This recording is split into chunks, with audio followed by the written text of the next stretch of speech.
Hey guys, welcome to another Let's Play video of mine. As you can see on the screen, we are back to playing a game that I actually have played here on the channel before.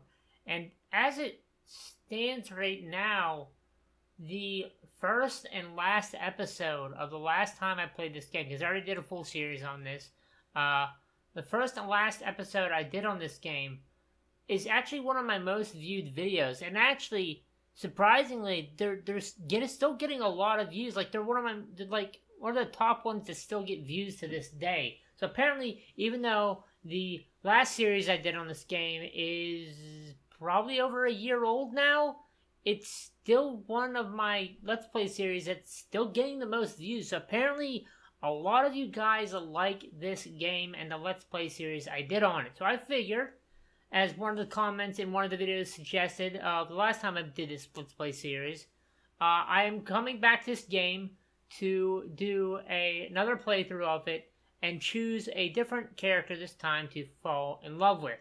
Because the last time I did this game, one of you lovely people left a comment down in one of the videos saying, hey, well, after you're done with this playthrough of the game with this character that you chose your character to fall in love with, you should do another Let's Play series of him choosing a different person and continue to do that. So, I'm taking your advice, and we're going to be playing some more of the Ramen Prince, and this time, instead of my character choosing to go with the idol that I went with last time, we're going to be choosing someone else. So, hopefully you guys are excited to see this back. Please let me know by hitting that like button down below and letting me know in the comments.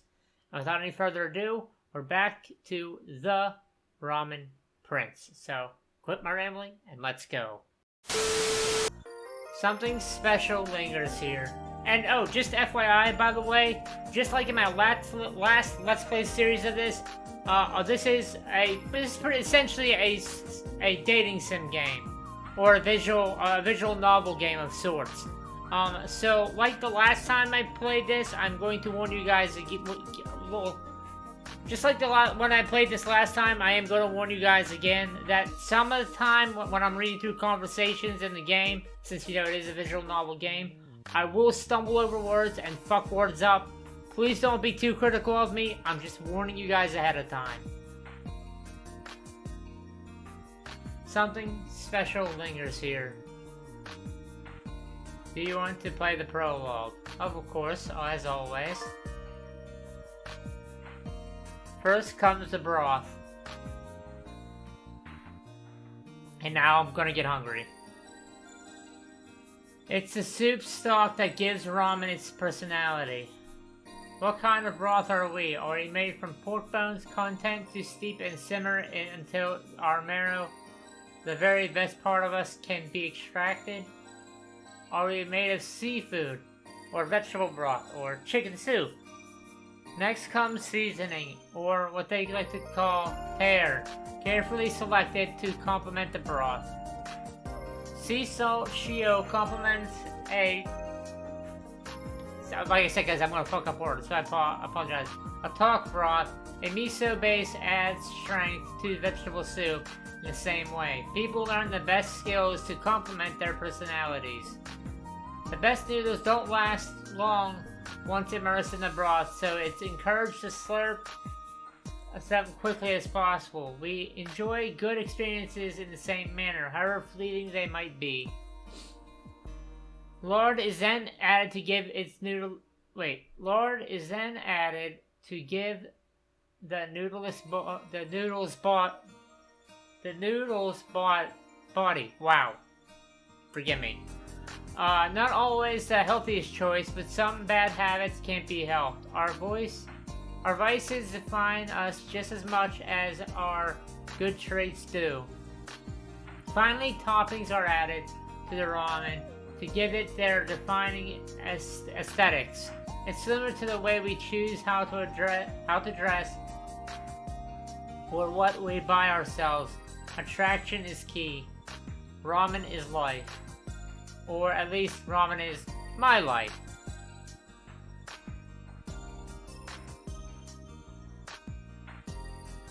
My parents owned a small izakaya. Oh, sorry, I probably butchered the hell out of that word. We worked hard every day. We weren't rich, but we had enough to be happy. I grew up eating, breathing, and living ramen. Tokyo was an expensive place to own a shop, so we weren't anything fancy. Room for 8 customers at a time, clean quarters if a little cramped, and good comfort food. Mom was a chef, so she would spend most of her day in front of a hot wok or a large pot, churning at delicious noodles and broth. Dad took orders and kept everything running smoothly. Our busiest hours would have been customers lined up. At our busiest hours, we would have customers lined up all around the block. That's how good Mom's ramen was, or is. I always worked at the izakaya after school. I know all Mom's recipes by heart. Sometimes she would let me take over the cooking duties. I love the smell of the pork broth, of the freshly made noodles. I dreamed of... God, I'm getting hungry now. I dreamed of one day taking over the izakaya and expanding the business. My parents thought I had potential. I was always coming up with new kinds of ramen to sell, and the customers liked it. The rotating menu options helped with our popularity. I don't want to sound arrogant, but I really believe I'd make a good ramen chef. But then the city changed. Suddenly, mom and pop stores weren't as profitable anymore when bigger companies moved into the neighborhood, and sadly, that's the way it normally goes. I will always, if I have the option to, I will always choose mom and pop shops over big fancy restaurants, because normally, 9 times out of 10, they have the best fucking food. Because it's more, handmade, it's more, what's the word I'm looking for? It's different, I guess. So anytime, if I have a choice in the matter, anytime I get a choice between going somewhere like big company restaurant or going to a mom and pop shop, I will always choose the mom and pop shop, because 9 times out of 10, like I said, their food is fucking fantastic. But sadly, that's the way thing goes. Normally, whenever big company businesses and restaurants start expanding into like small towns or towns that will normally be surrounded by small stores and mom and pop type places, normally when that starts to happen, unfortunately, the mom and pop shops start to go out of business. You see that in almost every freaking town now, which is sad, but that's just the way it is. Our landlord sold our building to a commercial developer who had it demolished a few months later. Rates skyrocketed. We couldn't find an affordable place to live in, much less a new location for our izakaya. My parents had saved enough money for their retirement, but the additional expenses didn't leave much for a college fund. Still, I was determined. After much thought, I told them I'd forego college until next year, where hopefully I could find a good job to help me pay for tuition and living expenses. My parents had moved to Komodo, but I couldn't... But if I can't find employment in the next 3 months, I'll have no choice but to live with them. I love my mom and dad, but nothing happens in backwater places like Komodo. Yeah, but sometimes the backwater places are the most relaxing places. So if you're that type of person that likes to, not be crowded by houses and everything and tall-ass buildings, places like that, like me, I'd love to live in a small town like this. I've said it once, I've said it before. One of my favorite games to play is Harvest Moon, A Wonderful Life for the PlayStation 2. And I've said this multiple times when I've played that game. I would love, because your character in that game lives in a very small-ass town, and that type of town where there's only like 10, 15 houses and maybe 4 businesses in the entire town, I would love to live in that type of town, where it's just open space, not crowded, your next door neighbor is like 4 miles down the road. It'd be fucking perfect. Don't get me wrong, I love people, I love to talk to people, but there's just times where you want to be by yourself. But it's hard living in an expensive city and a little lonely. Ramen is my life, and I don't know what I'd do if I couldn't have that. Staying in the city would always be the better choice, or so I thought. 2 months have gone by and I'm eating crow. I haven't been having much luck in the job hunting. The only ramen I could afford myself these days is instant noodles. I couldn't even get a job at other ramen shops. Many of the smaller businesses are family run and didn't need extra help, and the higher end restaurants weren't hiring at the moment. It's not like I can set up a stall and sell ramen on the street either. The government's pretty strict with the tide nowadays. Maybe I'm not made of pork bones. Maybe I'm not made of pork bone broth after all. Maybe I don't have the time to steep and simmer until someone can see the best that I can offer. Only a few days ago, I had decided to pack up and buy a ticket to Komodo. I've been ready to give up. Next week, before I was due to leave, I stopped by a small shrine in the city and said a little prayer. Please, Kami, I want to keep making ramen. I want to keep making customers happy. I'm begging you. Is there any way I could find happiness this way? Looking back, I couldn't help but wonder if there was really a god of ramen. Because less than 24 hours after that, the letter came.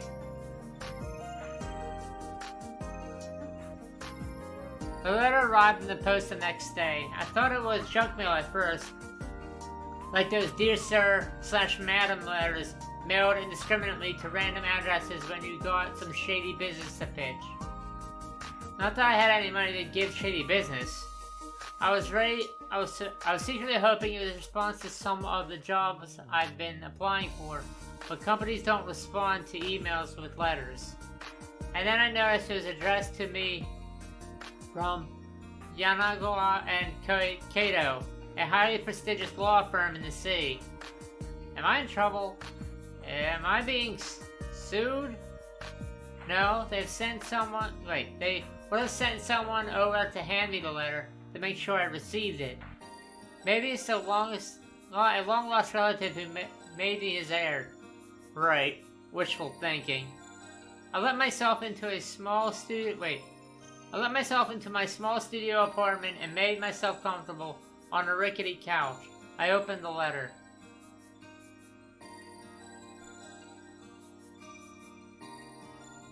I am sitting at the office of Yaganawa and Kato, trying not to look too out of place. It's difficult because I stick out like a bra strap on a prom dress or something. Everything looks expensive. The bases are so delicate that I'm afraid they'll break if I stare at them too hard. Important-looking people gaze back at me through the ornate silver frames. There is an air of formality into the law office. I can see how sending out letters instead of emails to their customers won't feel completely out of place, not in an office like this. The lawyer, Mr. Yanagawa, is a nondescript sort of man with a small white goatee and glasses. I can tell that he's doing his best to put me at ease, but it's not working.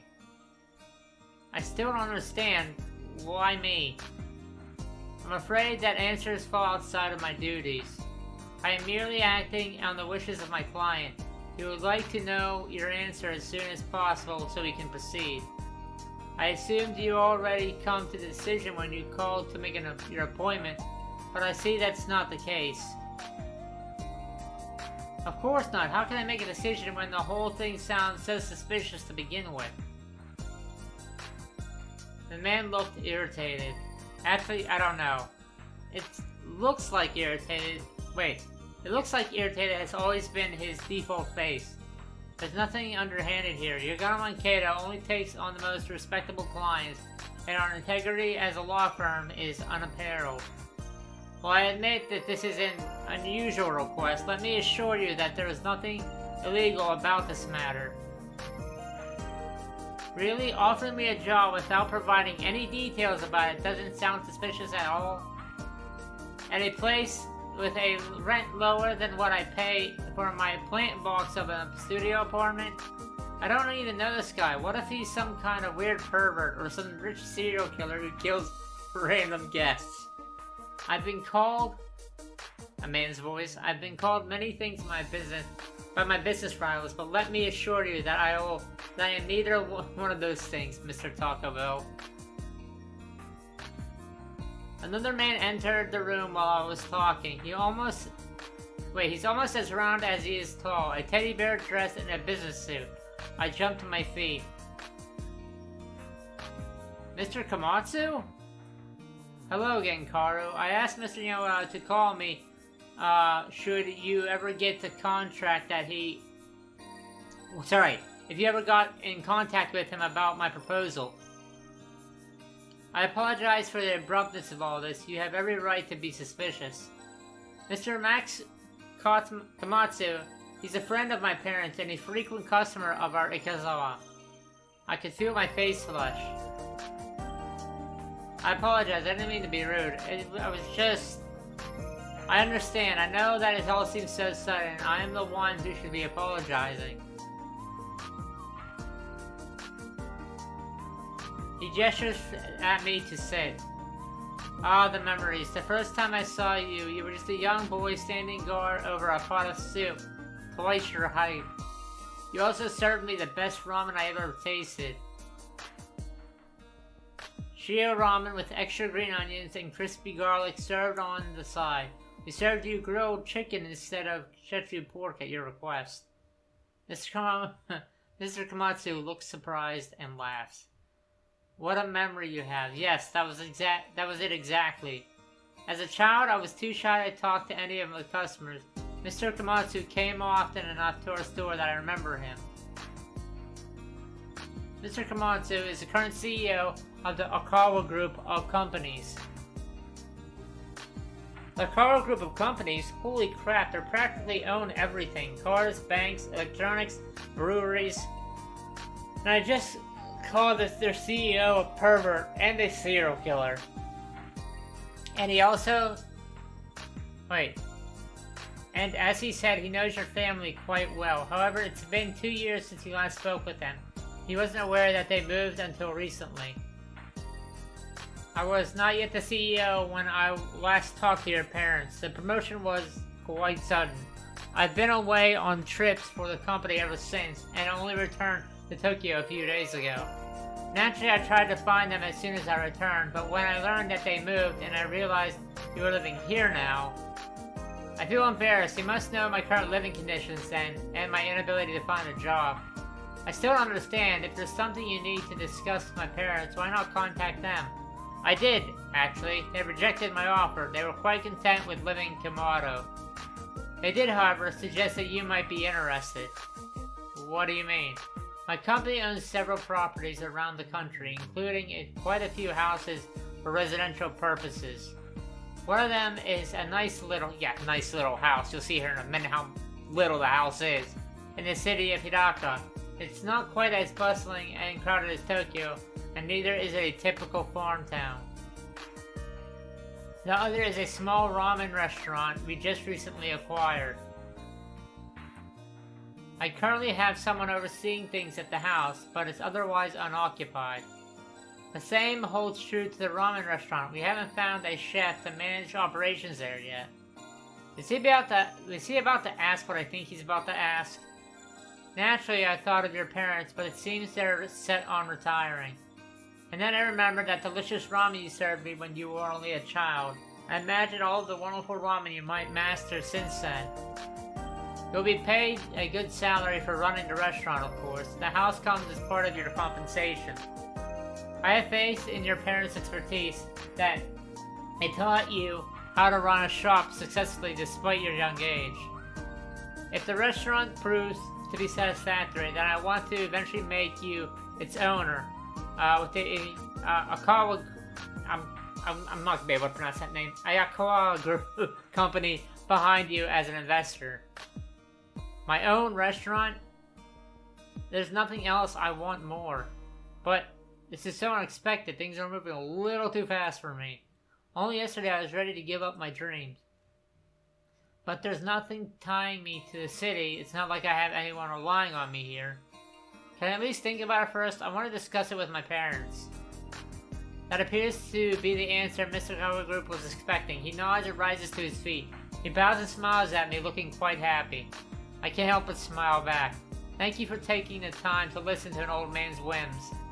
Take as much time as you need and call Mr. Yanagawa once you've made your decision. I'll be waiting for your answer. Imagine just getting handed a restaurant like that. My apartment looks the same as it did when I left. The same broken light fixtures, the shower with an intermediate hot water, the small forlorn-looking fridge. I try to keep it as clean and neat as I can, but one can only do so much. I take advantage of the train ride back to access internet at a nearby Wi-Fi spot with my phone once I reach the station. Mr. Max Kawasaki was everything he said he was. In the time he had known my parents, he only had been an executive at Arkawa, middle management at the least, according to my quick research. In the last 2 years, he has been appointed CEO and has spent most of his time abroad negotiating deals with other companies. That corroborated his explanation of being away. I also researched Nagawa and Kyoto. A law firm was not only legitimate, it was every bit as prestigious as it claims to be. And the Akara group of companies do retain Yagano Koto as their lawyers. My parents hadn't known Mr. Komedo as the CEO back then, but he is one now. A firm like Yagano and Kato would have known if he was an imposter. And with this kind of reputation, they wouldn't involve themselves in anything illegal, just as Mr. Yanagawa claimed. But maybe I'm being so suspicious because I still can't believe it. What he's offering could change my life. No, it will change my life. A better life than I have now. My current situation gives me nothing to hope for. Looking around, I can't see anything but a bleak furniture waiting for me. Like every other time I was faced with an important decision, I called my parents. Their soothing voices and their obvious concern gave me comfort despite them being hundreds of miles away. Like Mr. Komodo said, they had turned down his offer and suggested I take their place. They had given the best years of their life to Arazawa, and I guess they wanted to enjoy themselves now. Which, of course, there ain't nothing wrong with that. Dad is growing a vegetable garden, and Mom is still making ramen, but now only for the both of them, bearing the occasional guest. But isn't that what you wanted, Karu? Mom asked. Isn't this your dream? It was true enough. I wanted this for so long that maybe when it was finally in front of me, I was afraid to take it for fear that it was some kind of trick. Or maybe it's just because I'm afraid. I'm afraid that I'm not going to be good enough to run my own restaurant so soon. Wait a minute, what am I talking about? If there was anything that I believe in most, it was what I was good at. Wow, I butchered the hell out of that. If there was anything that I believe in most, it was that I was good at making ramen. I have no doubts about that. My parents think I'm good enough, so does Mr. Komotsu. Am I afraid of failing than I'm not? Wait. Am I more afraid of failing than I am about my cooking skills?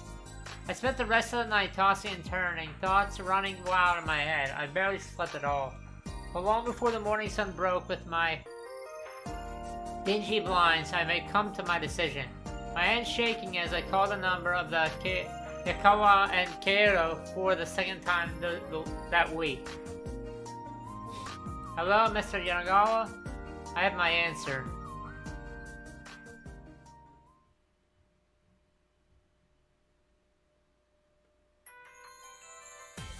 Do you want to play the intro scene? Of course.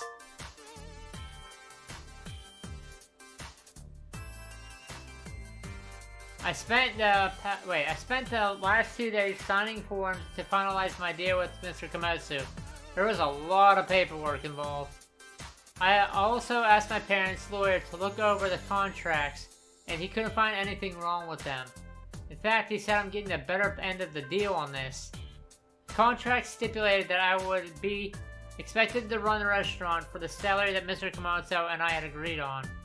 It was a pretty big salary too, given my inexperience, but he insisted. After a couple of months alone in Tokyo, subsidizing on instant ramen, I couldn't bring myself to protest further. In exchange, I get to stay in the house he owns and use any of the items therein at no extra cost.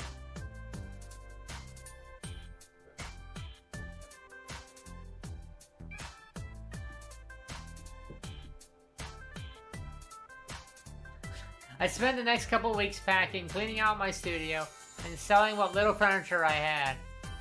In the end, everything I owned wound up to fitting inside 3 boxes. To say I was worried or nervous was an understatement. I've never done anything like this before. Mr. Komoto had let me use the company limousine for the journey. I protested at the unnecessary expense, but he insisted. It was a long ride, he said, and he wanted me to be more comfortable than taking a cab. He wasn't wrong. I've never rode in a limo at all. But as I sat in the limousine and watched the city skyline disappear behind me, I felt more confident. The hardest part was behind me. Now all I gotta do is sit back and wait for my future to arrive. I spent most of the ride looking out into the long stretches of farmland as soon as we drove past the city outskirts. The monotony of the scenery was broken only every now and then by grazing cows or a solitary house. Truthfully, I wasn't expecting much of Hidaka. I never really been beyond the metro, so I didn't know what kind of expectations I should be having. It seemed better than the ones I left behind.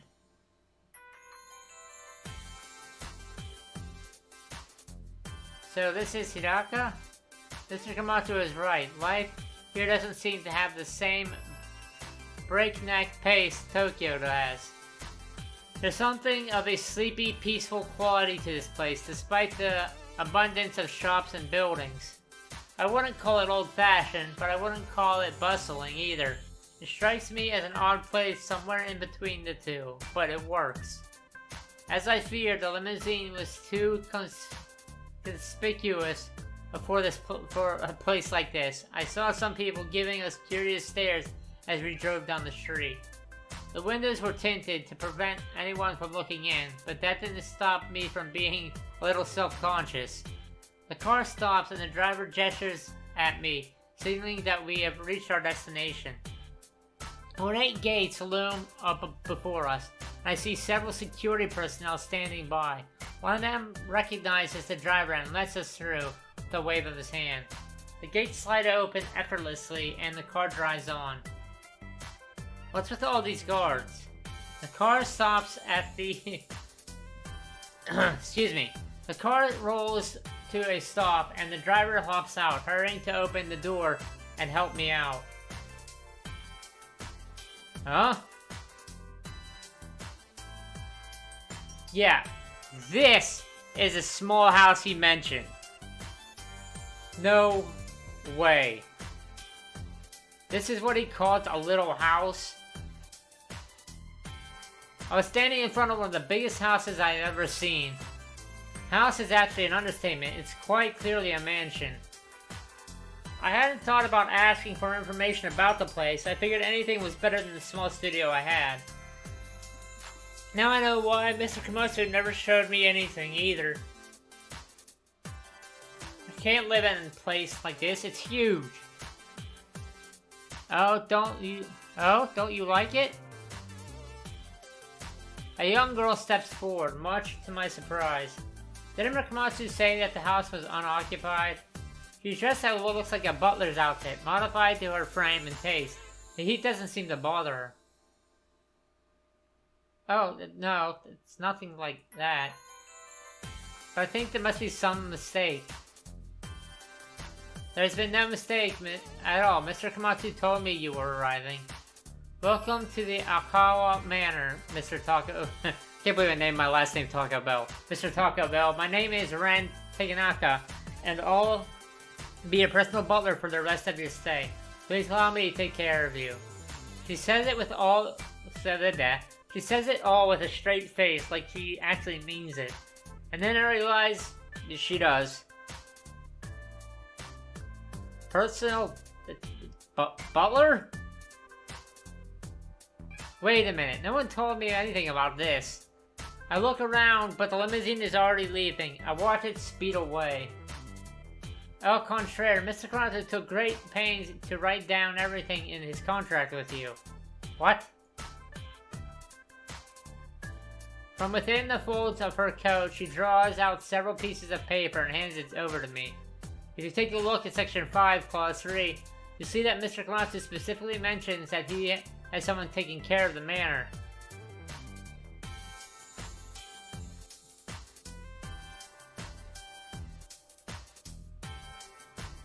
I currently have someone overseeing things in the house, but it's otherwise unoccupied. Yeah, I do remember him mentioning that.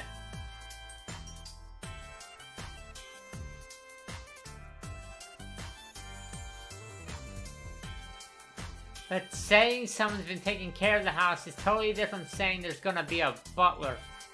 And a mansion is most definitely not a nice little house. I was expecting a butler to be someone older and a male, like maybe a 60-year-old, kindly old man. Definitely not someone like her. She even had the contract inside her coat, like she expected me to say something like this.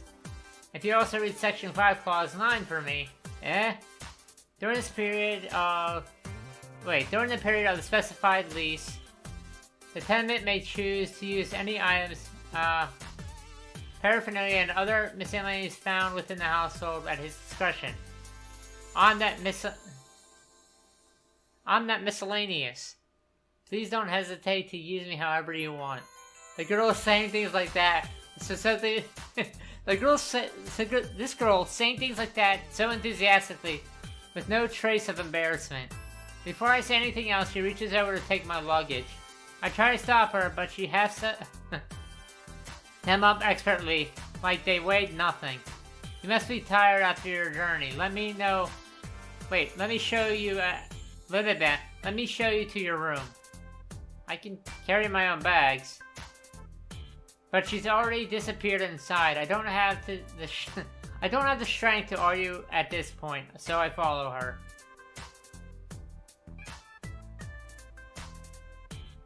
The mansion looks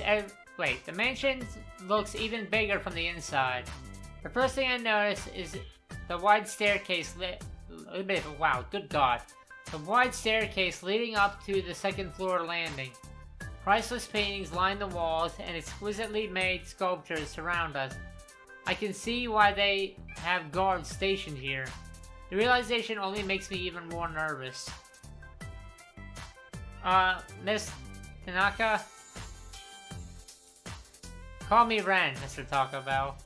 Ren? Is this alright? I've never lived in such a big house before. I've never had to live anywhere that required this kind of security. Ren smiles gently at me. I'm sorry if you feel like you've been misled. This was never Mr. Komatsu's intention. This was the only house the company had that was unoccupied at the moment. He also knew that you wouldn't want to stay here if you know how big it is. It's a little misdirection on his part, but the priority was also to get you in a nice place to live. He wanted to assure your parents that you would be taken care of, since they can't easily come at a moment's notice. Oh. So even Ren knows what happened. Hey, don't look so sad. I don't know the specifics of what Miss Komatsu told you, but I can tell you right now that he's kind and upright man. Besides, it's lonely living here all by yourself.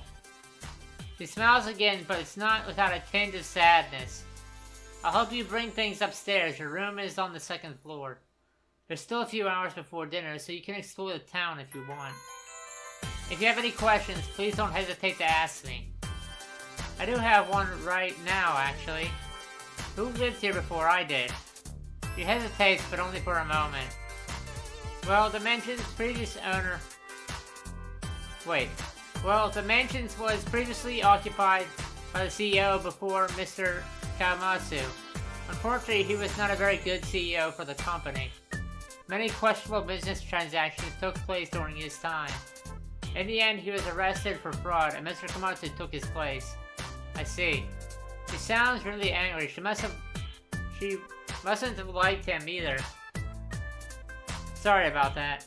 My previous employer was not a very good person, to tell to the truth, I didn't like him. I'm glad someone like Mr. Komatsu was able to take the reins. Fortunately, the company didn't suffer much as a result. Mr. Komatsu was able to successfully distance the company from the man's actions. Over the years, we tried our best to offer compensation for those who have been wronged by his shady dealings. That's why the Okinawa group was able to take back its reputation and prestige. Mr. Komatsu was responsible for our success in that. I hope this doesn't put a damper on the place for you. Oh, not at all. I was curious, and that's a really interesting story. I never worked for a big company before, so I'm afraid I don't know the intricacies of how one is run. If you're interested about the business aspects, feel free to ask me all about that as well. I served as Mr. Komatsu's right-hand girl, so I'm well versed in many business operations. Really? That's amazing. That explains why she keeps referring...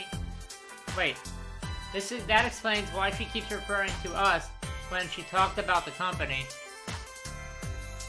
As Ren led me down the hallway past several rooms, I can't help but stare. So many rooms. We stopped before a door at the end of the hallway.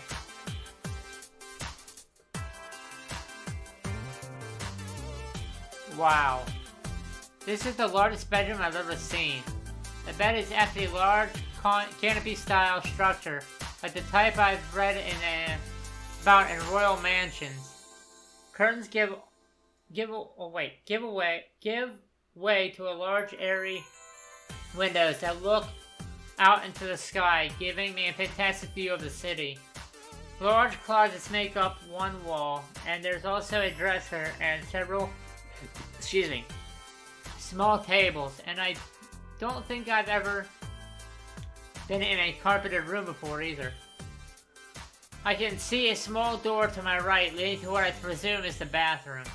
I don't think anyone's lived here for a while, but everything looks like it's been cared for, free from dust. There are even fresh flowers and vases on some of the tables. There are pleasing fragrances filling the room. It's not much, but I hope it's to your liking. This is amazing. I'll leave you to unpack then. Dinner will be ready at 7. She leaves me still gawking at the room. Will this really be alright? I'm not wrong for taking advantage of all this, right? Is it really appropriate for me to be living alone with a girl, even if she's a butler? I can't help but feel a little guilty. I think about my parents in Komodo. I had asked if they'd like to move here with me, but they seemed content there. Looking back, I realized that they wanted to show me that I could run a restaurant without needing any of their guidance. But then again, they didn't know I would be living in a mansion either. Or did Mr. Komatsu tell them? I suspected he did. Mom and Dad seem to know more about this than me. It only takes half an hour to finish storing away all my poultry possessions. I didn't even need to use most of the drawers in the room. The walk-in closet looks sadly empty despite having placed all my clothes inside it. I take a quick look at the bathroom, which was as luxurious as I thought. A large gilded tub with what looks to be a mother-of-pearl style tiles and an ornate mirror among many other things. The bathroom alone is bigger than my old apartment. I lie down on the bed for a few moments, liking the feeling of a comfortable mattress beneath me. Maybe I should take Brent's advice and look around. Where should I go next?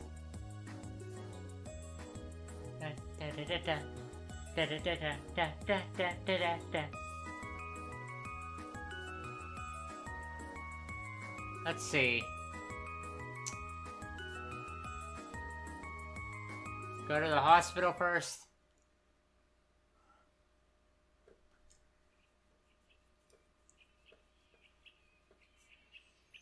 I arrive at the hospital. It's pretty modern and nothing strikes out of the ordinary. Maybe I should take a look at it and see what the service is like. Who knows, I could end up being hospitalized or something. Or Ren might need to be rushed to the hospital. I need to be prepared. Should I enter? Enter the hospital. Alright, I'm going in. This is it, Karu. For Ren's sake, I gotta be ready for anything.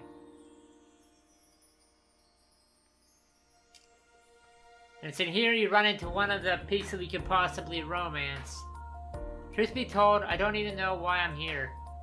It's a weird place to visit on my first few days here in this city, that's for sure. I guess I just wanted to make sure that the town's got some good facilities just in case. After all, I'm going to be living here. It's good to make sure that things are okay in case of emergencies. I haven't really spent a lot of time in hospitals before. I don't think I've even spent more than a couple hours before. Certainly never for an overnight stay with me as a patient. There was a time when my mom got pneumonia, which was scary, and she had to stay for a few days here. But beyond that, excuse me, huh? May I help you? I realized that one of the nurses is addressing me. I must have looked like a fool, standing there looking around without doing anything. Oh, my apologies. I actually didn't come here because I was sick. I just moved into Tokyo, you see. I'll be the chef at an upcoming Oji restaurant, and I wanted to have a look around the city. The nurse nods impatiently. That's all then. Could you please step aside? There are other people waiting. Other people waiting? Oh crap, there's a line forming behind me. I guess people thought I was waiting too. I hastily step aside, making profuse apologies. What an idiot. That was a new voice. I turned to see who had made it.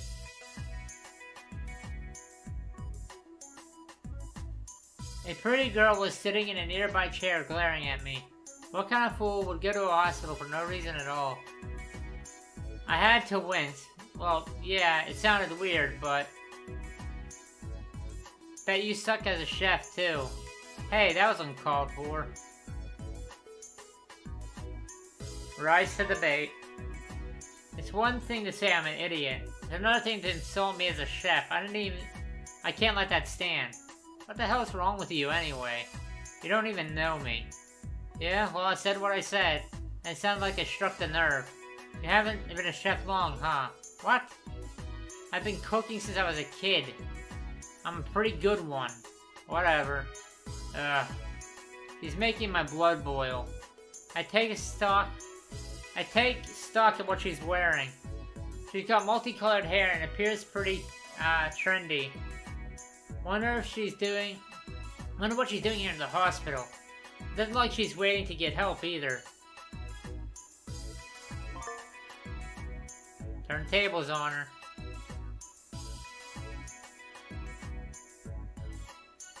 I draw closer to her. The OG's due to open in a few days. Maybe once you've had something other than the layers of makeup, it'll improve your disposition.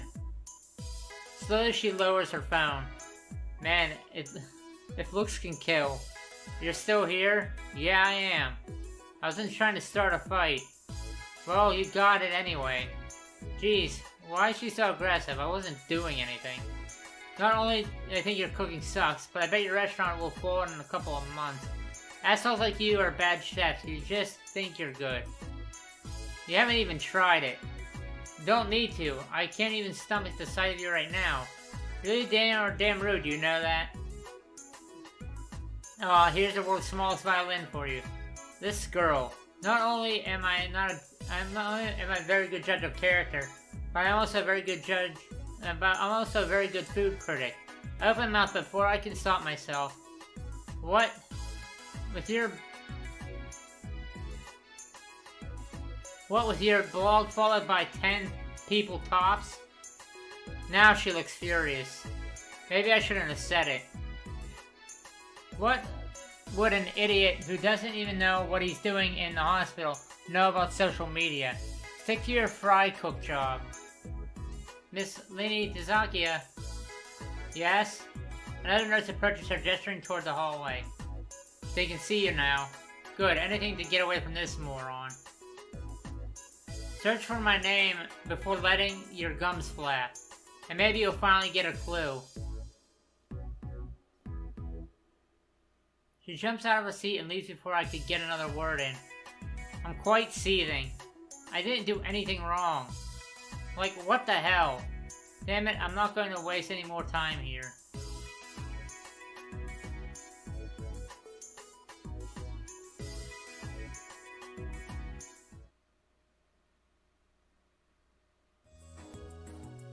Where should I go next?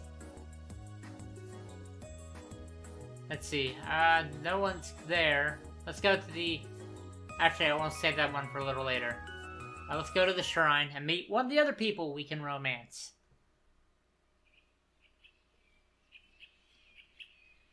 This is Arosa Shrine. I make my way into the temple grounds. I offer a quick prayer, thanking Kamae for my good fortune, and dig into my pockets for a 5 yen coin. There's a girl standing before the offering box.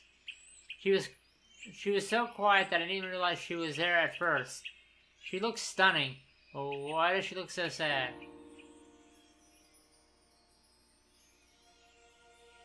Oh, am I in your way? My apologies. Thank you, sorry about that. No, the fault is mine. I hastily place a coin into the offering box and ring the bell. A prayer for thanks, perhaps? Yeah, I'm new here. New job, new place, new everything. Hoping it works. I hope the gods fulfill your wishes then. Thanks, same for you?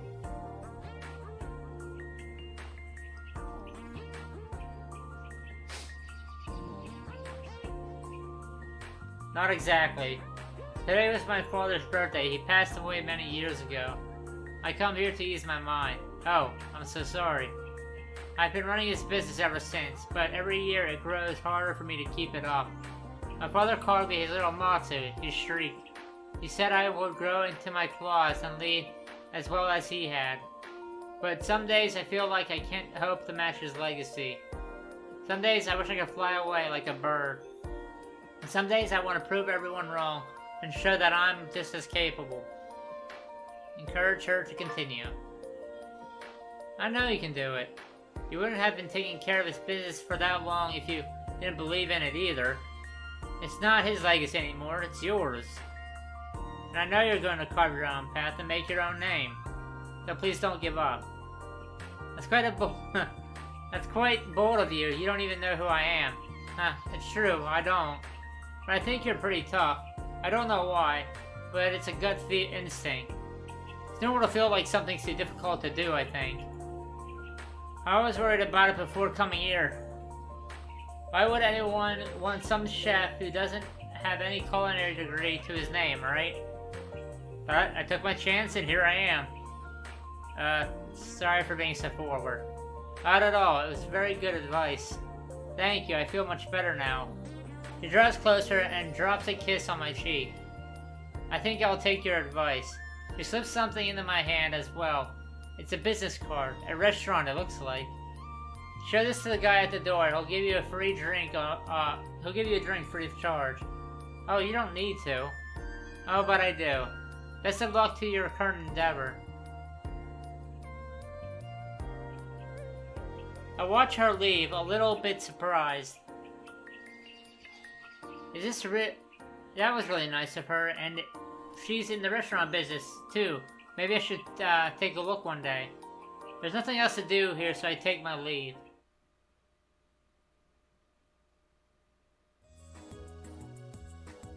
Where should I go next? Let's see, I went to the shrine, there's nothing happening at the park that I know of.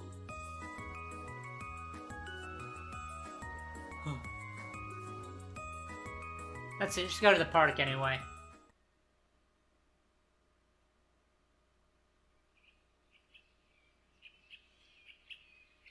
This must be Hidaka Park. It's really spacious around here and clean too. I can see a body of water and some sort deeper inside the park. Is it a river or a lake? I can't tell, but that's an awful lot of sparkle from the sun's reflection. This is nice.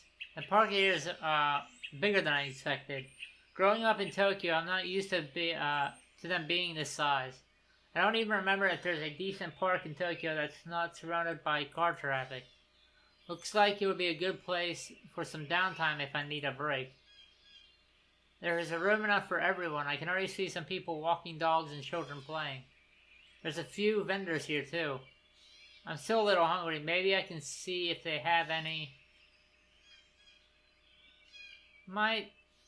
So there is. Well, they did. Since the last time I played this, for those who don't know, the creator of this game has updated it and it introduced a few new people that you can romance. So I guess we're the new people we can romance we're about to run into. Because before, the last time I played this game and you went to the park, after he said that last line, he just turns around and leaves pretty much. But apparently, now we run into someone. My Taiyaki. Well, yeah, I was thinking about Taiyaki. What the? My Taiyaki! Stop, thief! Huh?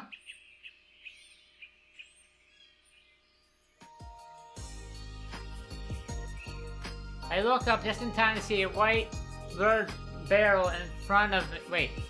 I look up just in time to see a white blur barreled into me, knocking me off my feet. My world tilts, and suddenly I find myself looking up at the sky. More than just the sky, technically. There's someone sprawled on top of me. Huh? I'm sorry.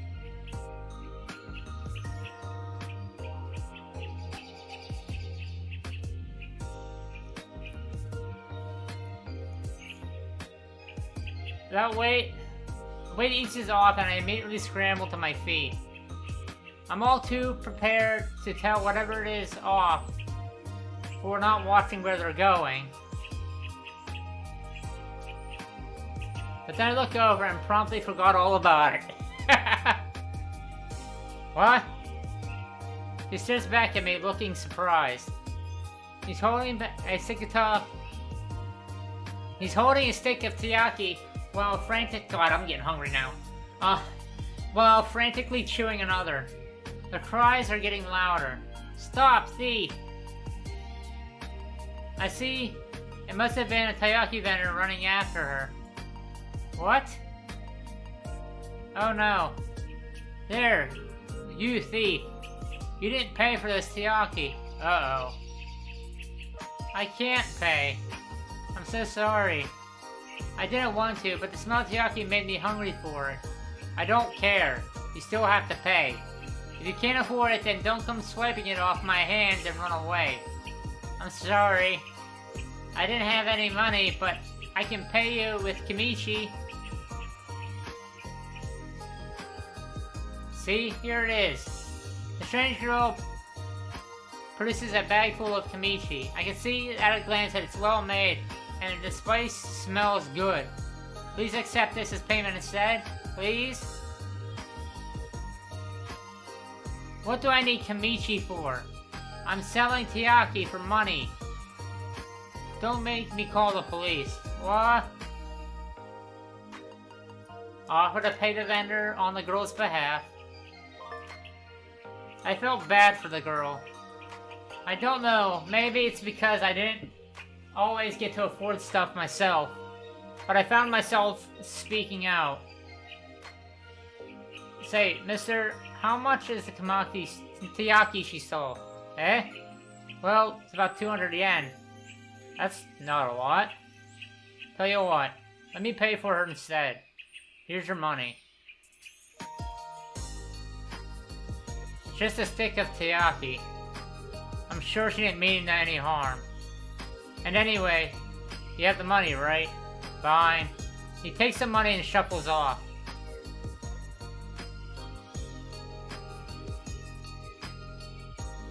Oh, why did you do that?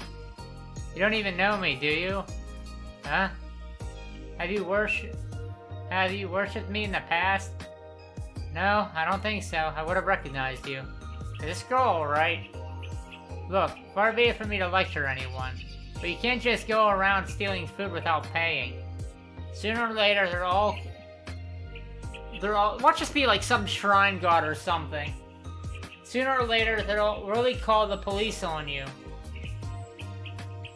I usually have some money, but there aren't any major holidays and festivals yet, so people haven't given me haven't been giving me money. Sometimes they give me money in exchange for Kimichi, but wait. Sometimes they give me money in exchange for Kimichi, but I haven't finished my batch for today. They give her money on holidays?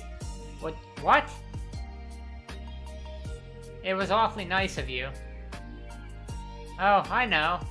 Please accept this gift of Kimichi as a thank you for me. She places a bag in my hands.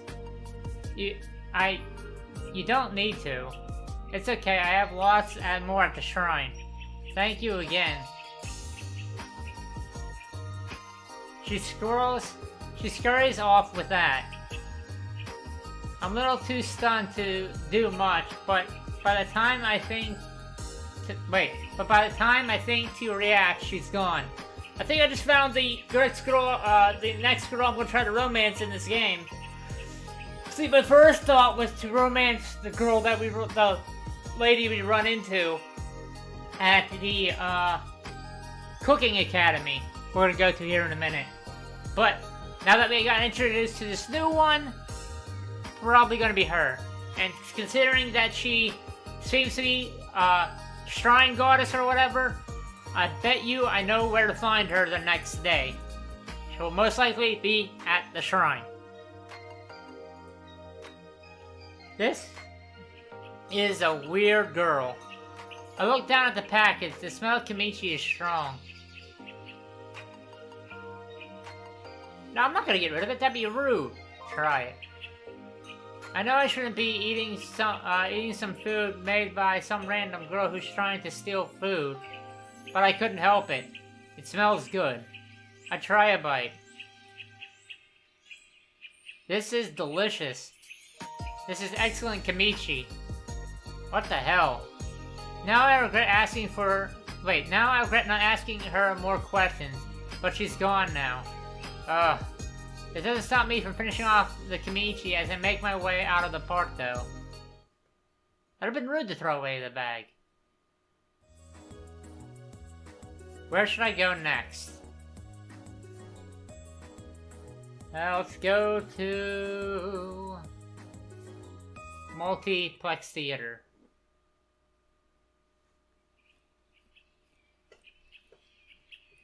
This must be the Multiplex Theater. It looks like a mixed-use commercial building.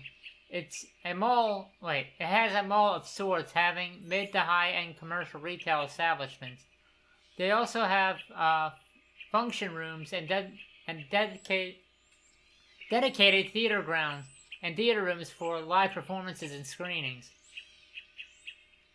They have this in Hidaka, huh? After looking around a bit, I decide to head out. So, nothing there. Sorry guys, this first episode is going to be a bit long. I do apologize for that. So that's all of them. Oh no, wait. I went to the hospital, went to the Multiplex Theater, and went to the park, and the shrine.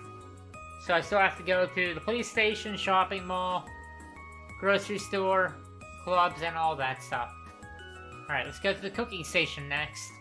I mean, not the cooking station, the cooking academy next.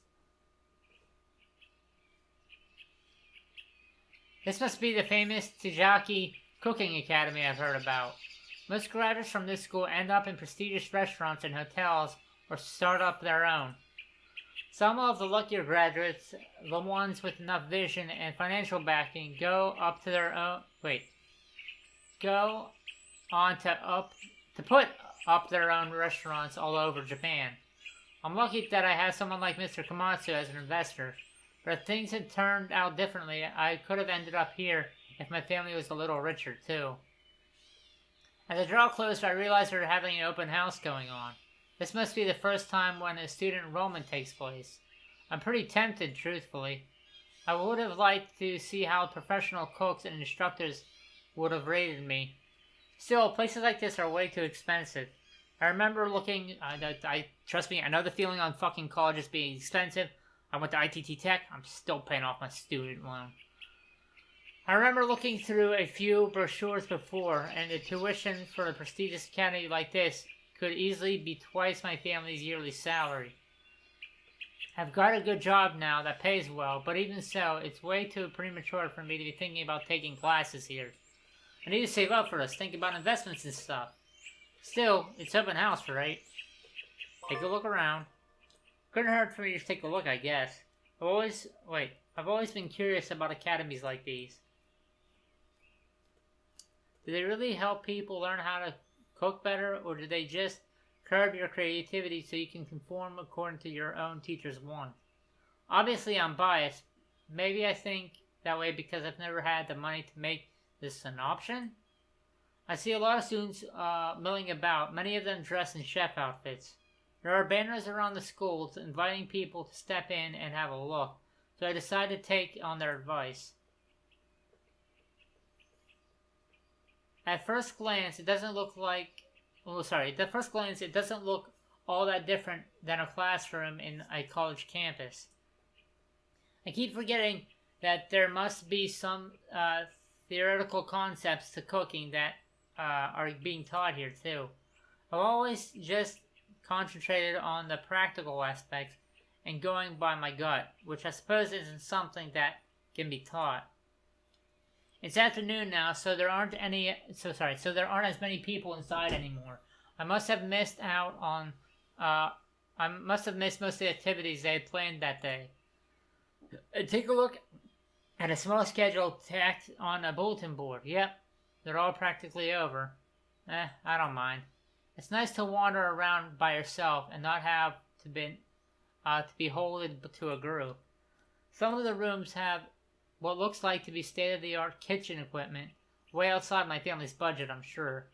I decided against going inside the rooms where there were still people in them. Open house or not, I don't think they want some stranger mucking with their stuff. The hallways are still deserted. Even the instructors must have already left. I venture up to the higher floors and still find nobody around. In the silence, though, a new sound catches my ears. It's muffled, so I can't tell exactly what it is. It sounds like it's coming from inside this room beside me where I'm standing. It's not someone talking. Whimper. Actually, it sounds like someone's crying, like they're in pain. I pause. Maybe it's someone who wants to be left alone. It's not like I'm staff here anyway.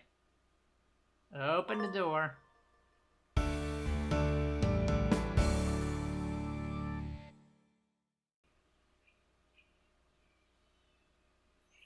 I obey promptly, nearly slamming the door in my haste. I could hear her panting from inside, heard the screech of the table as she stood up. For a moment I thought she was going to throw open the door and yell at me for being a pervert, but she doesn't. I'm sorry, I didn't mean to. It's just, I thought someone was hurt, so I wanted to help. Silence, and I should probably leave. Did you like it? What? Did you like what you saw? Oh man, oh man, oh man. She's not angry. Yeah, I did. If you come back tomorrow morning, I'll show you more. What? I want to open the door to confront her, but it's locked. Her footsteps fade away. There must be another door in the room that she could leave from. Did she really say... I dashed the rest of the way downstairs, breathing hard, but not from the running. Holy shit, this is the hardest thing I've ever seen. And did she invite me to return tomorrow? And I imagined it. I imagined her spread out on the table like that was still making me rock hard. Dear God. I don't stop until I'm outside. Seeing a few people still milling about helps me take a hold of myself. That was unbelievably sexy. I did not expect to see that in a place like this school. I feel guilty that I intruded on someone's privacy. I'd be horribly embarrassed if that happened to me.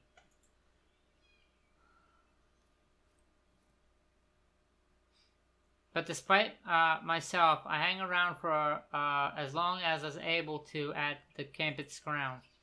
But no one else comes out of the institute's entrance, and I finally told myself that it was ridiculous waiting for Wait, look at that. And I finally told myself that this is ridiculous, waiting around like some horn dog. I didn't even see her face. I better go back. It's getting late.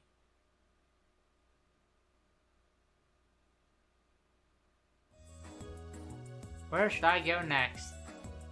Grocery store. Like I said, guys, this first episode is going to be really long. I do apologize for that. So must be the grocery. Looks like they're well stocked at least. Look around. I like to take a look. I'd like to take most of our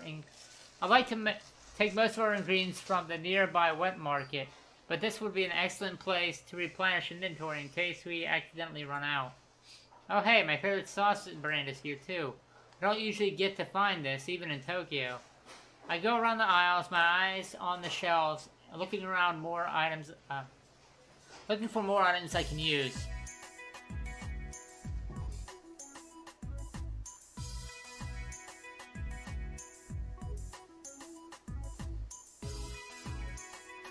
Ack. Ow. Oh, I'm so sorry. I wasn't looking where I was going, my apologies. She dropped her bag and lots of things come tumbling out. She still looks a little dazed, so I bend down scooping what I can. Huh? The first thing I notice is that there are a lot of books. A lot of erotica books. I can tell this because there's all sorts of muscular male torsos being featured on the cover. And with suggestive titles too, like Slave to You and Taken by the Beast. All written by just one person, Hanako. Is she a fan? There's also a notebook among some things that had fallen open from the impact. My eyes drift towards what's written without meaning to. It looks like some kind of story. She cries out as he bends her over, fucking her from behind. You're mine, he growls, tugging back her hair so that she's arched up against him, helpless. I have a fiancé, she gasps, even though her treacherous body lifts to accept his punishing thrusts. His laugh was cruel, and his response was to ram even harder into her. A fiancé who sold you to me. Oh crap. She's written another erotic story too. Stop! She practically flings herself over the books, trying to pack them into her bag as quickly as she could. This is awkward. I mean, I'm pretty sure she wasn't expecting anyone else to read that. I want to tell her she shouldn't be embarrassed, but I have no idea where to start. Compliment on her writing. Ah, I like it. Huh?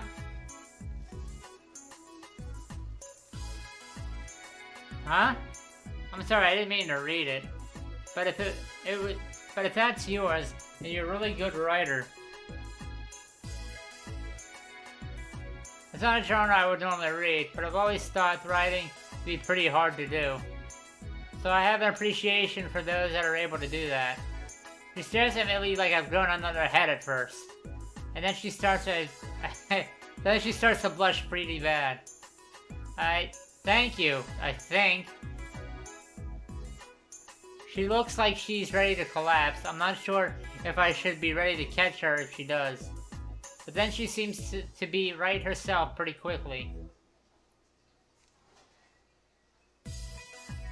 Bowing low, her cheeks still red, she turns and abruptly flees. Hey, wait! She doesn't even turn around, she dashes through the doors. Ugh, great. Did that make things worse? I was only trying to give her a compliment. Although, now that I think about it, it's a pretty weird compliment, considering that she was writing was practically porn. I look down and spot something on the floor. Did she leave something? Oh, it's a cell phone. She must have dropped it. Turn it over to the shopkeeper. After some thought, I decided to turn it over to the shopkeeper. He didn't seem happy about wanting to take it, not wanting to be responsible for it, but in the end, he did. I decided that she's not going to have to meet me again anyway. Not after that meeting. Too bad, too. I don't want to make her uncomfortable. I'll leave the grocery store soon after.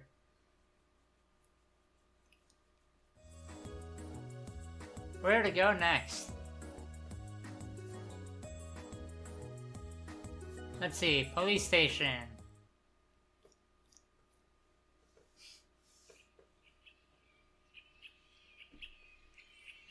An imposing building stands in the middle of the town center.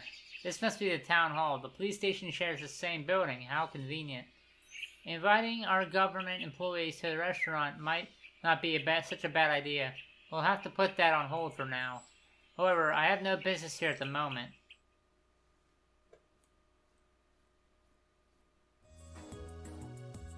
Where should I go next? Let's see. The shrine, the park, the shopping mall, the grocery store.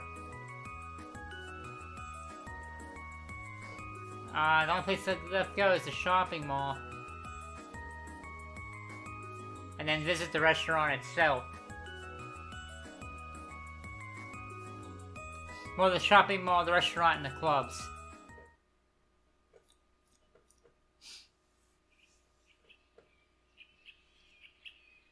I arrived at an area full of bright signs. Clubs, restaurant, motels, and some other small variety shops line this place. I remember the business card that the girl at the shrine handed to me. Looks like to be here somewhere, but maybe I shouldn't be too eager. I'll try visiting her tomorrow instead. I take a quick look around, get myself better acquainted before I decide to head out.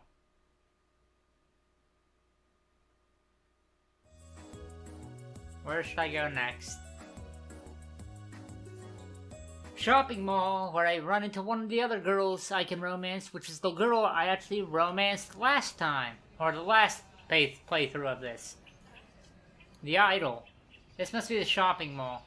The arch above me covers the walkway, letting just enough light in to stop it from being too glaring. Lots of bookstores, fashion boutiques, salons, hardware and tool shops, small restaurants, and hole-in-the-wall cafes. Huh? What's going on? A large crowd gathered here for some reason.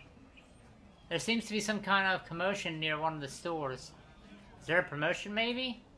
Curious, I drew closer. It looks like there might be filming some kind of commercial or TV show. I can't tell which one it is. There's a lot of lights and people rushing about. There are some seats on the side of the aisles. Lots of flowers, too. Maybe a wedding scene. They've decorated the fountain, too. I guess that's why they chose this place. It looks really elegant. There's even an orchestra. One director is issuing orders. He kinda looks mad. I'm never going to use this talent agency again. How irresponsible. Leaving us in a lurch like this, and we can't cancel. We're already behind as it is. He digs into his pocket and takes out a phone. Yes, Rika? Yes, I'm sorry about the delay. We just need someone to... Oh, you're on the floor... Oh, you're on the third floor, you say? Yeah, I suppose you have a good view of the crowd here.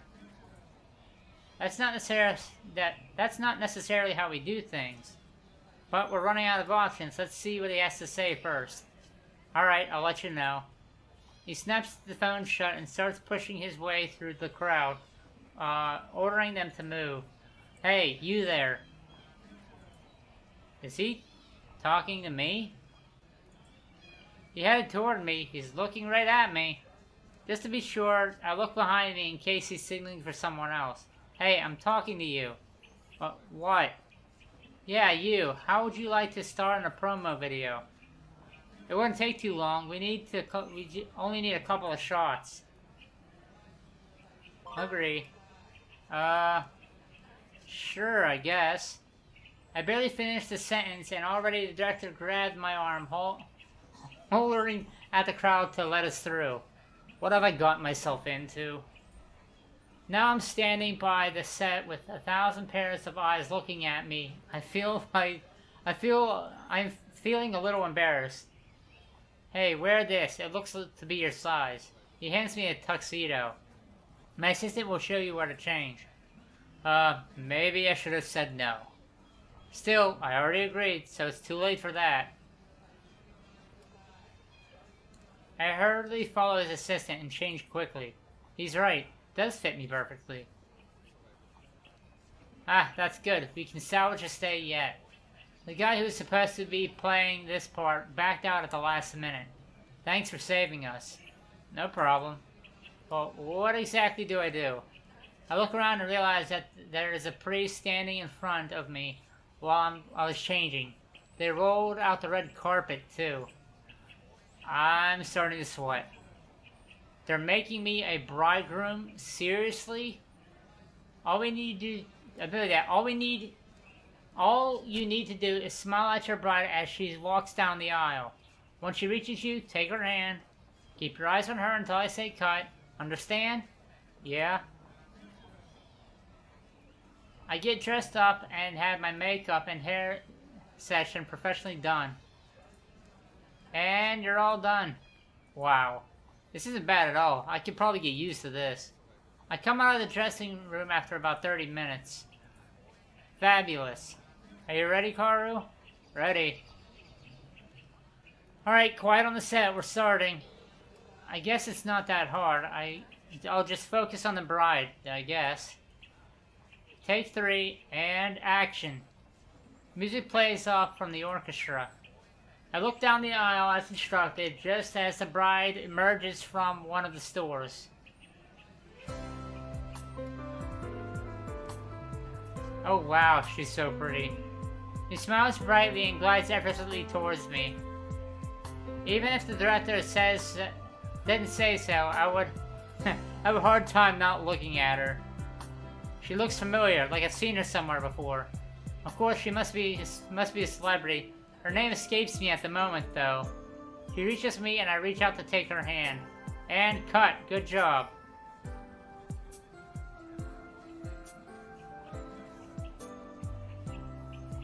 The beautiful girl immediately drops her smile and sighs. Did we get it? Absolutely, it's perfect. It really does look like you're both in love. I turn red.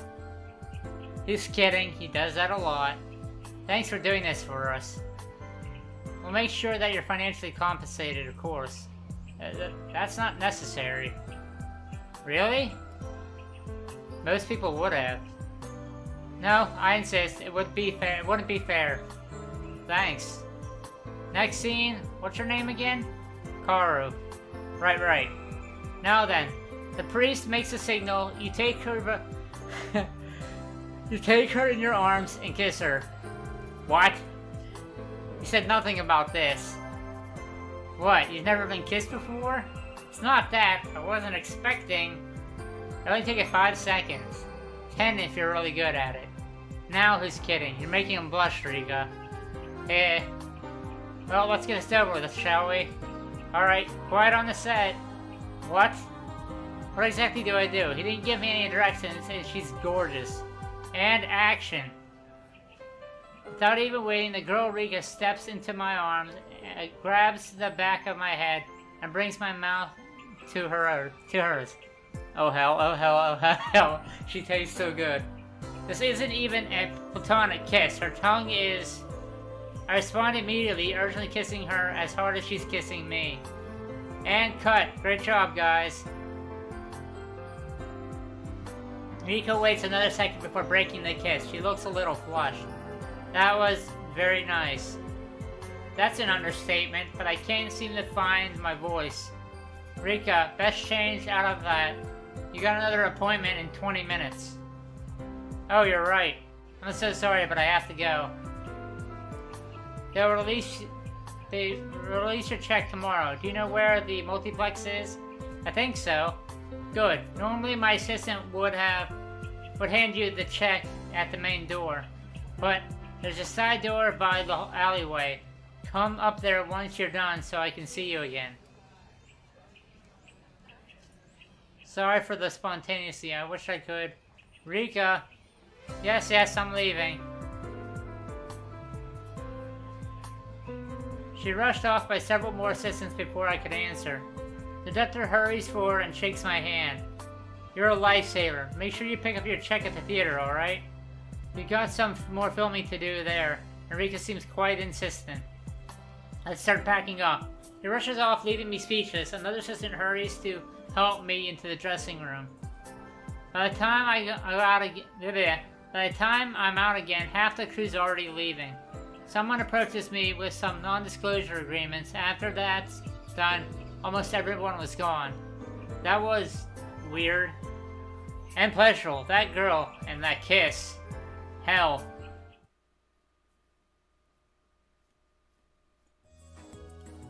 Where should I go next? Let's see. Just finished the shopping mall, grocery store, shrine, park, police station, club. Only thing left is the restaurant.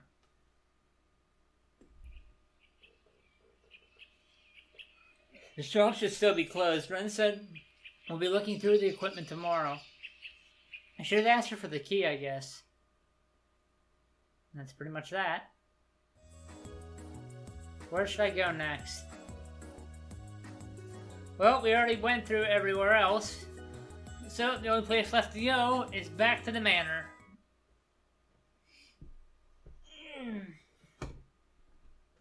Return to the manor will advance the day. All missed unlockable characters for this day will not be selectable for the duration of the game. Some character routes options for the second day will only be unlocked in the first day. Wait.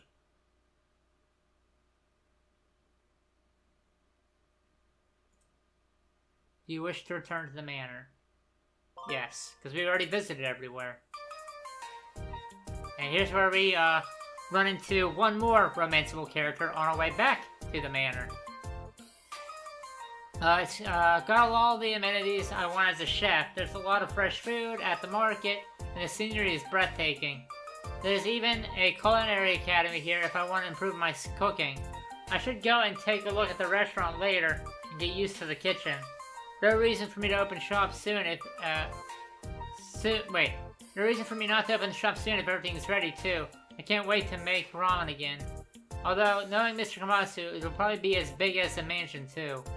What recipe should I use? Should I make shio ramen, or just go for the heavy miso broths? Maybe I should ask Ren if she wouldn't mind taking me to the... Before I could finish my train of thought, I feel something heavy landing on me from above. The force knocks me to the ground, and the air leaves my lungs from the sudden impact. I'm stunned, 2 days to process what happened at first. 1 minute I was walking back to the manor, thinking of ramen, and the next minute I'm flat on my back, gasping for breath and blinking back up at the sky.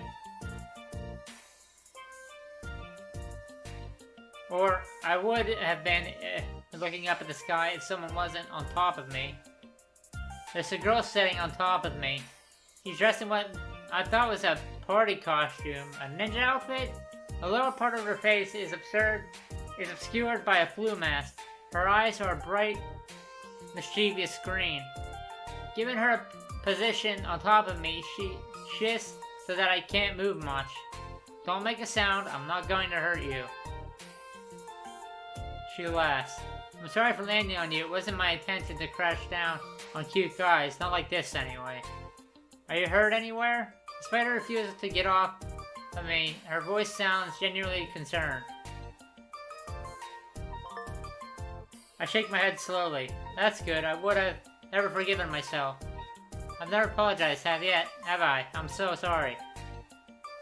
If I let you go, don't... You promise not to scream? What the hell?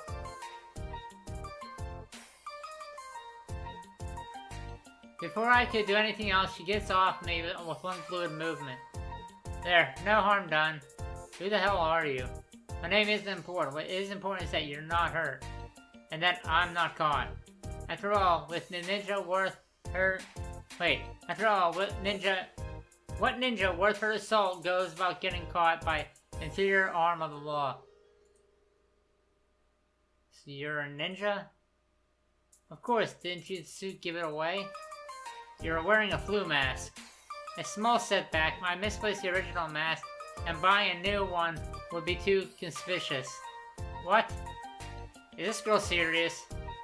I mean, if it's no importance now, as much as I'd like to stay and make your acquaintance, I'm afraid I have to go. Until we meet again, my prince. Just as quickly as she arrives, she pulls herself up the nearby wall with ease. She stands there long enough to wave at me, and leaps down to the other side and disappears from view, leaving me gaping after her like an idiot. What just happened? As if on cue, I hear the sounds of approaching feet. A few police run down the path and spot me. Excuse me, have you seen a girl dressed in black running away from here? Don't tell them. I shake my head and let them resume their chase. I watch them chase down the road and wonder if I should have told them the truth. I remember her bright green eyes. If I hadn't seen the police chasing after her, I would have almost thought she was playing a joke at my expense. But I guess I didn't want her to get into more trouble even so.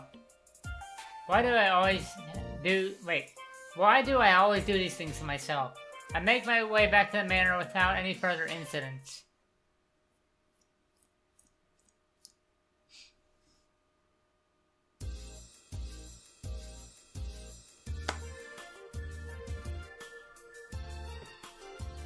Ren brings me to the restaurant I would be taking over. If only a few minutes walk from the manor, as I expected, it's a pretty big place. Wow.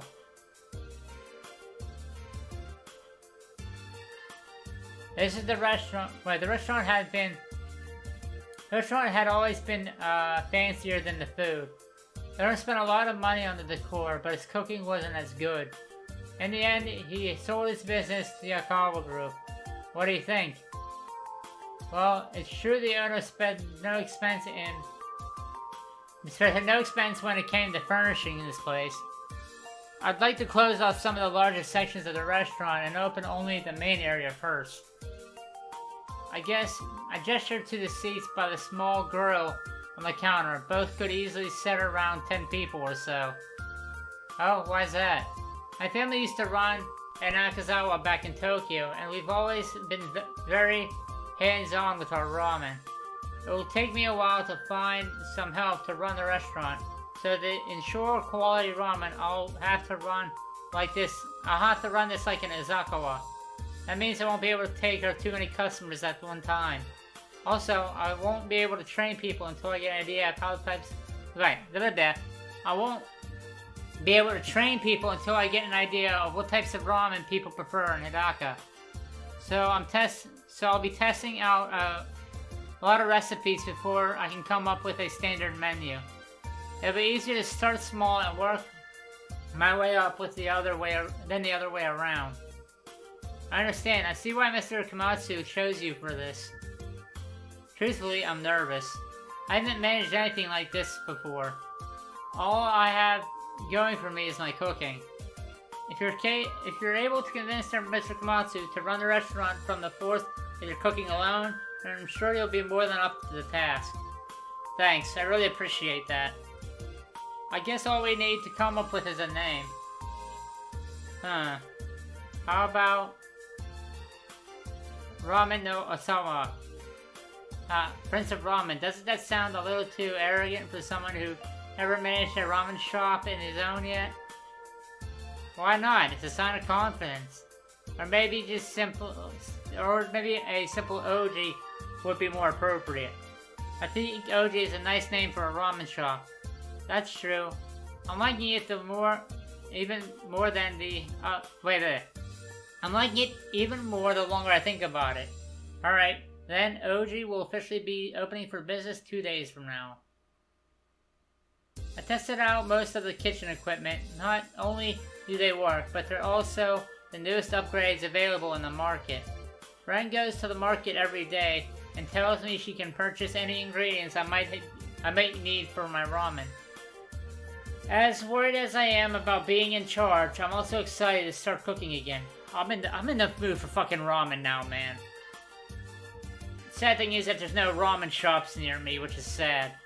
Ren had also proposed to delay the opening until the Akawa Group marketing department came up with an advertisement plan, but I convinced her not to wait. After all, everything is in working order. It would be a shame not to start immediately. My parents didn't spend much on advertising for the shop, relying heavily on word of mouth. I was determined to see if I could do the same thing. Maybe it was just my pride talking again, but if my ramen was truly good enough, then I wouldn't need as much.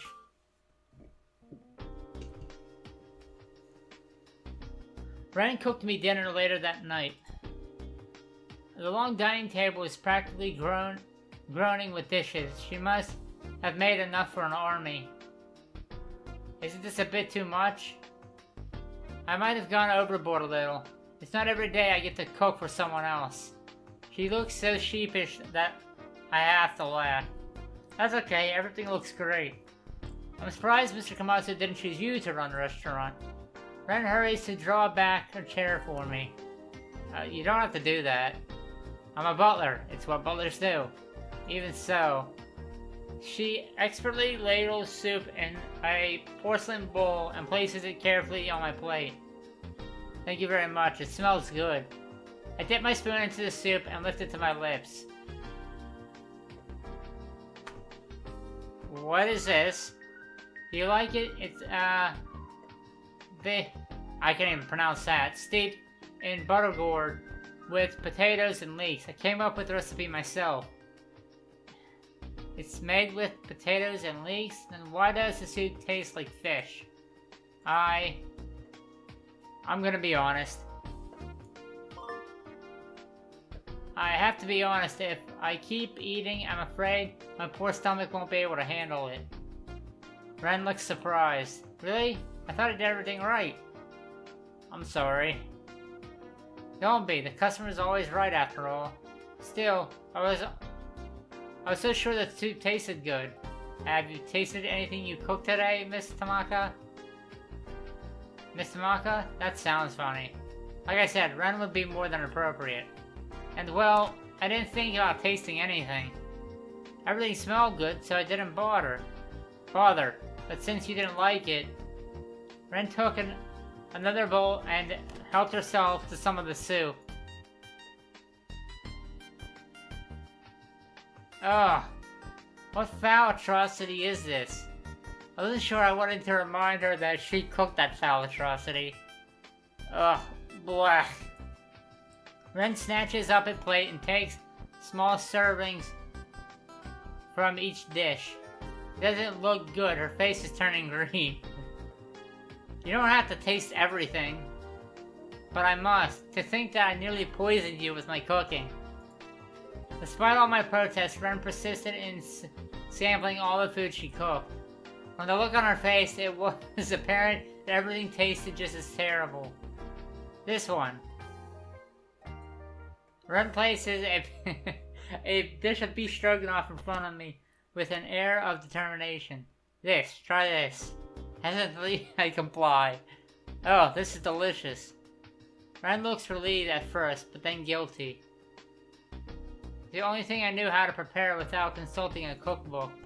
I'm sorry, Mr. Taco Bell. I wasn't intending for this to happen. I don't usually cook complicated meals for myself, but this is still unacceptable. It's alright, I can see how hard you worked on all this. That's no excuse to serve you terrible food. In spite of myself, I've laughed. I looked surprised at first, and smiled sheepishly. I might have gone a little overboard trying to impress. I promise I won't overdo it next time. Well, it's still a lot of stroganoff for one person. Would you like to have some? Ren looks surprised. It's not right for a butler to have a meal with the man of the house, Mr. Taco Bell. I'm not the man of the house. I'm Mr. Komatsu's employee, just like you. And it's been a while since I've shared a meal with anyone. It would be nice to have company. Ren pauses, then smiles. Alright, thank you, Mr. Taco Bell. Call me Carlo. I'm not used to being called Mr. either. Yes, sir.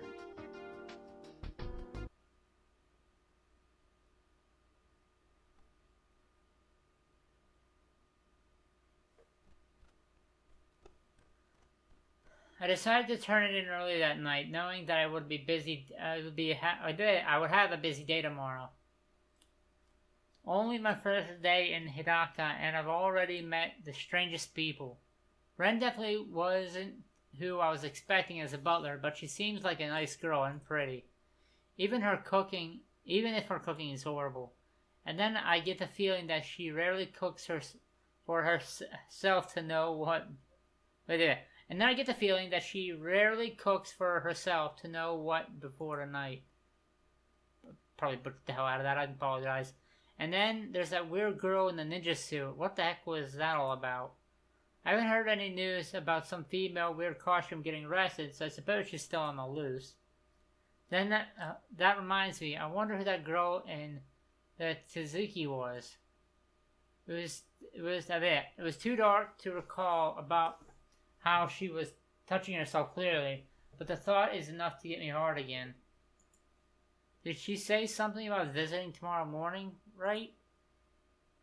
And speaking of which, I take a hurried Google search on my phone looking for news about a wedding video at a shopping mall. After a moment, I add Rika to the key words. That's the only name I remember the director is saying anyway. I quickly find one that matches. The music video for Rika Tizaki, newest single, the first since her departure from Rose 13. Huh, so she really is a celebrity. My fault for not really knowing much about a girl band music, I guess. Still, I have to show up to get my paycheck, right? That makes me nervous for some reason. With a sigh, I pitch my phone off. What really gets me go is the girl from the hospital. What was her name again? Lina Nizaki, right? Sounds a bit familiar, though I was too angry to think about more. What a horrible human being. Still, I Google her edit just to see who she is. The results were not what I was expecting. She has her own Wikipedia entry. Lisa Tanaka, a Japanese social influencer boasting over 1 million followers on Instagram. Social influencer? Is that her day job? I mean, I'm tempted to pretend like it isn't. It doesn't sound like hard work to me. Posting pics on Instagram doesn't equate to, say, working my ass the whole day in a kitchen. But still, I can see why she's arrogant about it. But I don't want to think about her anymore. Also, I can't stop thinking about the kimchi that strange girl gave me. It was the best kimchi I ever tasted. It had the right amount of spices, the perfect crunch, good texture. Was she a cook herself? It sounded like she made them herself. She said something about making them near a shrine, right? Her clothes seemed to suggest she might be some kind of shrine maiden. Although she was the oddest shrine maiden I'd ever seen for sure. They say that people you meet in your life can sometimes inspire your work. I'll be coming up with the menu options tomorrow, so I need all the inspiration I can get. I can't help but feel like this is going to be a pretty interesting place to live in.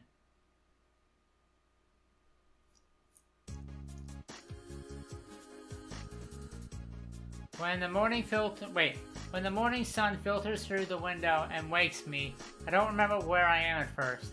The bed's softer than I'm accustomed to, and there seems to be more space in my apartment than there should be. I roll over and nearly fall onto the floor. I'm used to sleeping in a futon, so the unexpected height catches me unaware. Where am I? Right, I'm in Hidaka, living in an impossibly huge mansion with a female butler. Not only that, I am a new chef at a ramen restaurant. Which reminds me, today's where I get to come up with a menu for the Oji. I need to get up soon so I can prepare everything.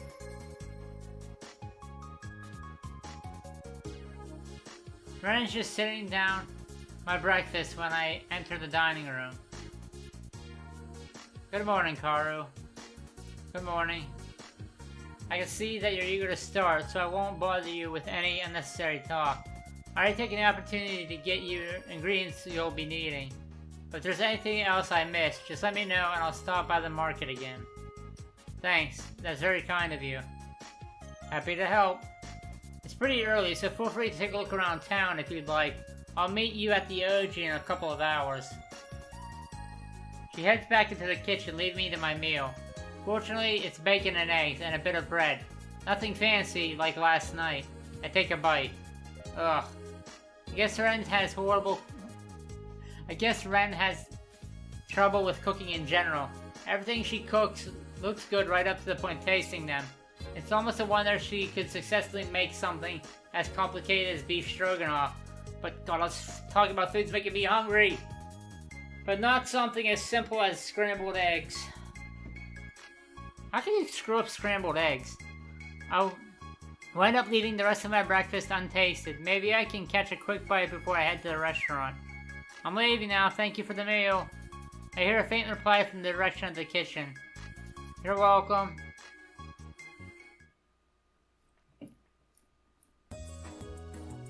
Where should I go?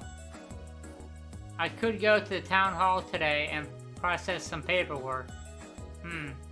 I could head to the restaurant. And there's a girl who invited me back to the academy this morning. There's a lot of time, too. Oh yes, and also the invitation for drinks at another restaurant. I could go for that, too.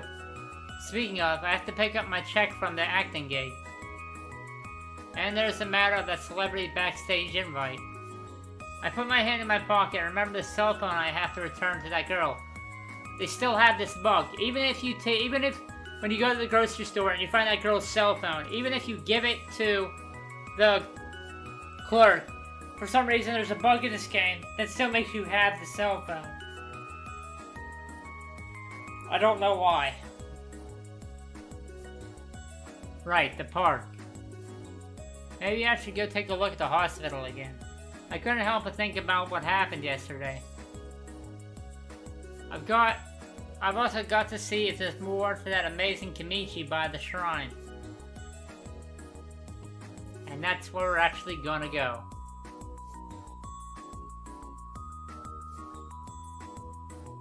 Where's it at? Ah, shrine, here we go.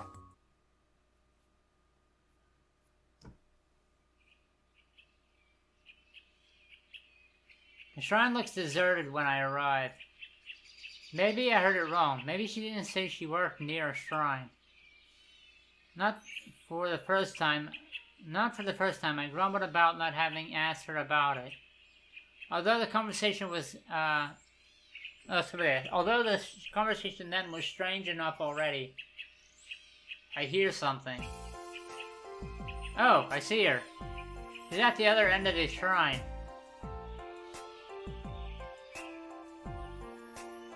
Oh, hello again. She didn't seem mad that I was intruding. Hi. Kimichi? Yeah. Wait a minute, please. She disappeared inside one of the back rooms. The smell of spices and chili is strange here at the back. Wait. The smell of spices and chili is strong here at the back than in front. The girl reappears for what felt like a few seconds with a carefully packed kimchi container. You actually do make kimchi. Yes, I did. Didn't I tell you? Yeah, but I wasn't expecting you to actually make it I wasn't actually... Wow, for fuck's sake, Karu. I wasn't expecting you to actually make it in a shrine. Of course I do. Where else would I make it? Where else would I make it but at home? Home? You don't have anyone else? Nope, I live alone. Why are you making so much kimchi? My father always said to do what I do best. And I'm really good at making kimchi and gardening. Alright, your father. Yep, my dad, the Honorable Dagon. Dagon? That doesn't seem like a Japanese name. He's several thousand years old, but still treats me like I'm a child. I want to say that she's off her meds or something, but she doesn't seem like a danger to herself, and I'm new here. I might not realize the neighborhood dynamics involving her. Would you like some kimchi? I have a batch here ready to go. I have some questions. Also, I won't be able to have... I won't be able to have them answered yet. Yeah, whatever. She seems like she's doing alright. I'm trying to make it point to metal anyway. Turn down her offer? No. Accept. I'd like to do more than that. How much for a bunch of them? I sell them for 5 yen a pack. I nearly fall over. That's way too cheap. No wonder she had to steal food. Otherwise, she'd have to eat them herself. That's ridiculous. You need to price them higher. Really? But if it's... But it's the custom task for 5 yen. I don't care if the gods demand it themselves. You can't survive on that. You've got excellent kimchi. Everyone will pay top dollar for it anyways. Look here, I'll buy this much from you. If that's, say, 300 yen per pack, I'll get 20, that's 6,000 yen. Here you go. I think 300 yen is a good price for this. Please don't sell yourself short again. Looking surprised, the girl accepts the money. Thank you. And if you're sure about this, pretty damn sure. She smiles to me and bows. Thank you very much.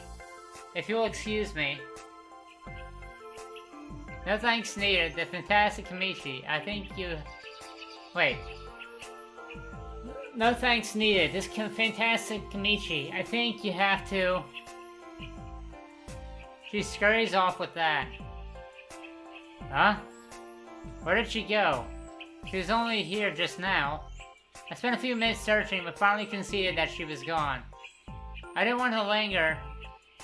Wait, I don't want to linger. This was clearly her home, and I didn't want to snoop. Even though I wanted to. She is so weird. The whole encounter was so weird. I looked down at the freshly bought kimchi. At least I got something out of it, right?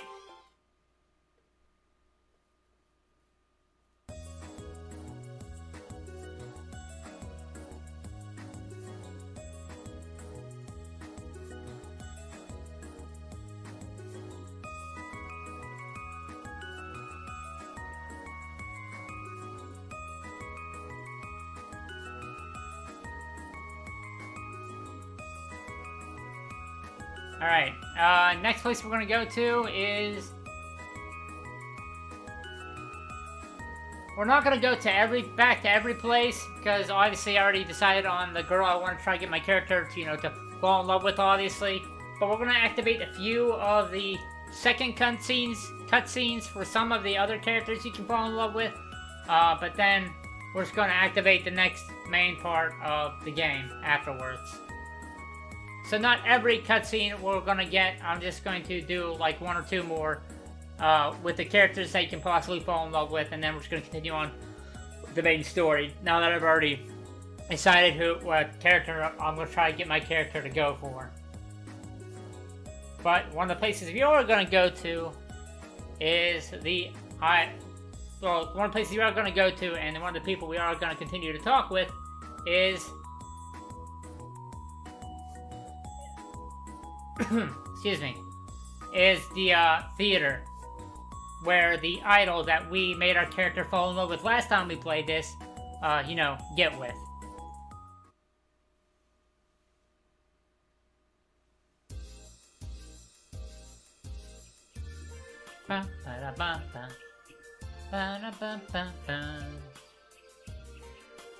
Alright, before we continue any further though, menu. Save game.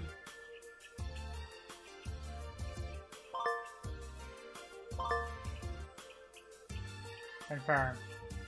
There we go. Alright guys, and that's actually where we're going to leave it. I at least wanted to activate the second cutscene with the girl that I'm trying to get my character to be with before I ended it. But now that we did that, we're going to leave it off here. Hopefully you guys are excited to see this series back. Have no fear, I still do plan on playing more Knights of the Old Republic. Knights of the Old Republic, and we're not abandoning Fallout New Vegas either. I'm probably going to be playing more. I will let you guys know, I am probably planning on playing more of this than Knights, but we're not abandoning the game completely, so the 2 main games I'm going to be focusing on really here on the channel for a bit till we're done with them is, of course, still, you know, Fallout New Vegas, and then, of course, this game. And then I'll throw in some episodes of Knights of the Old Republic for those that want to see it still on the channel every once in a while. But hopefully you guys like what you see, and hopefully you guys are happy and excited to see this game back on the channel. Please remember to hit that like button and let me know in the comments if you are. And if anyone has ever played this game besides me, let me know in the comments below. What are some of the characters that you had your main character go, you know, try to pursue and wind up with in the game? Let me know in the comments below, because I'd love to see who you guys winded up with for those that played this game, and, well, your reasoning behind choosing that character. But with that being said, I am going to leave it off here. I'll see you guys later. Guys, please remember that up until the end of August, we are trying to raise money for a wonderful animal rescue called the New York Bully Crew. They are an animal rescue based out of New York. Please, guys, check out their website to find out more about what they do and who they are. And if you guys have any money you can donate between now and the end of August, please click the donation link below this video in the description. And please donate what you can. Every cent counts. And please help us try and hit our $200 goal before the end of August gets here. But with that being said, I'm out of here. As always, and forever, peace.